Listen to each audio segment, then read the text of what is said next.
बस रे गंजेई चलाण बेले माड़ी बसी 15 किलो गंजेई सह दुई माफिया को गिरफ कला पुलिस।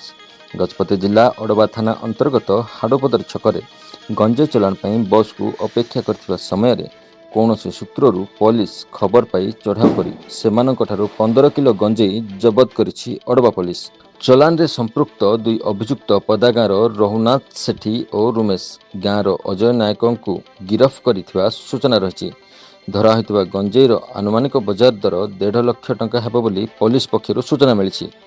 अभियुक्त दुहें हाड़ोपदर अंचल ब्रह्मपुर अभिमुखे चोराचलाण करुवा बेले पुलिस ए संक्रांत मामला रुजु कर दुई अभियुक्त को कोर्ट चलाण करिछि।